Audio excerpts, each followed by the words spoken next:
ফেসবুকে content monetization এই সেটআপটি পাওয়ার পরে আপনি যখন আপনার ব্যাংক অ্যাকাউন্টটি পে আউট সেটআপে অ্যাড করতে যাবেন তখন অবশ্যই আপনার ব্যাংকের ডিটেলস এবং এর পাশাপাশি আপনার টিন নাম্বারটি লাগবে।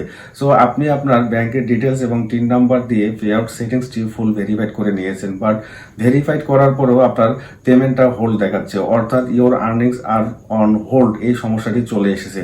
তো বন্ধুরা, এই সমস্যাটি যদি আপনার চলে আসে তাহলে আপনি কিভাবে সমাধান করবেন এই সমস্ত বিষয় নিয়ে সংক্ষেপে আজকে আলোচনা করব আমার এই ভিডিওতে।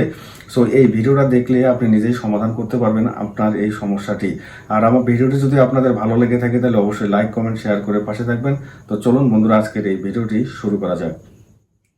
Your earnings are on hold এই সমস্যাটি মূলত দুটি কারণে আসে। নাম্বার ওয়ান হচ্ছে আপনি যখন মনিটাইজেশন পাওয়ার পরে প্রথম ব্যাংক অ্যাকাউন্ট অ্যাড করতে যাবেন সেই ক্ষেত্রে আসতে পারে। আর দ্বিতীয়ত হচ্ছে যে আপনার একটি ব্যাংক অ্যাকাউন্ট অলরেডি অ্যাড করা আছে, বাট আপনি চাচ্ছেন সেই ব্যাংক অ্যাকাউন্টটি চেঞ্জ করে নতুন আরেকটি অ্যাকাউন্ট অ্যাড করতে।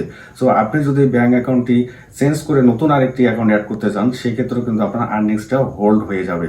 আর এই আর্নিংস হোল্ড বলতে আপনার ব্যাংকের অ্যাকাউন্টে কোনো ট্রানজ্যাকশন হবে না শুধুমাত্র, বাট আপনার মনিটাইজেশন পাওয়ার পরে পেজ বা আইডির মধ্যে যে ইনকামটা চলমান থাকবে এটা কিন্তু অবশ্যই যোগ হবে। আমি আবারও বলতেছি, আপনার ব্যাংকের অ্যাকাউন্টে কোনো ট্রানজ্যাকশন হবে না, কিন্তু আপনার পেজ বা প্রোফাইলের মধ্যে যে সমস্ত আর্নিংস চলতেছে এই আর্নিংসগুলো কিন্তু অবশ্যই অ্যাড হবে।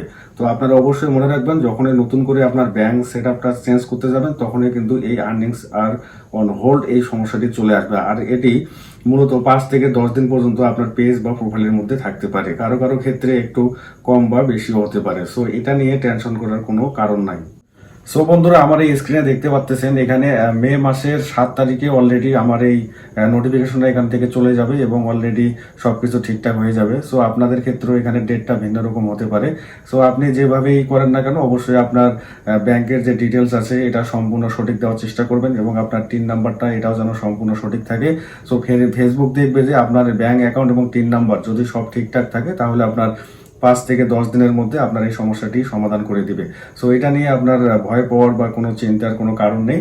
সো আপনি আপনার মতো কাজ করে যান, যদি আপনার ডিটেলসগুলো সব ঠিকঠাক থাকে তাহলে 5 থেকে 10 দিনের মধ্যে এটা অলরেডি ঠিকঠাক হয়ে যাবে। আর আপনারা যারা নতুন করে কন্টেন্ট মনিটাইজেশন এই সেটআপটি পেয়েছেন তাদের সবাইকে জানাচ্ছি শুভেচ্ছা এবং স্বাগতম। আপনারা ফেসবুকের নিয়ম মেনে রেগুলারলি কাজ করে যান, অবশ্যই এখান থেকে আপনারা ভালো কিছু করতে পারবেন।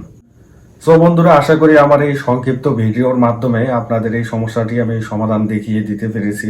তো আমার এই ভিডিওটি যদি আপনাদের ভালো লেগে থাকে তাহলে অবশ্যই লাইক কমেন্ট শেয়ার করে পাশে থাকবেন, এবং যদি ইউটিউব থেকে দেখেন তাহলে অবশ্যই আমার এই চ্যানেলটি সাবস্ক্রাইব করবেন, এবং যদি ফেসবুক থেকে দেখেন তাহলে অবশ্যই লাইক বা ফলো করে আমার সাথে থাকবেন। এবং প্রতিনিয়ত নতুন নতুন আপডেট আমি দিয়ে থাকি আমার এই পেজ এবং ইউটিউব চ্যানেলে। সো আজকের ভিডিওটি এই পর্যন্ত। আপনারা সবাই ভালো থাকবেন, সুস্থ থাকবেন, দেখা হবে আবার নতুন কোনো ভিডিওতে।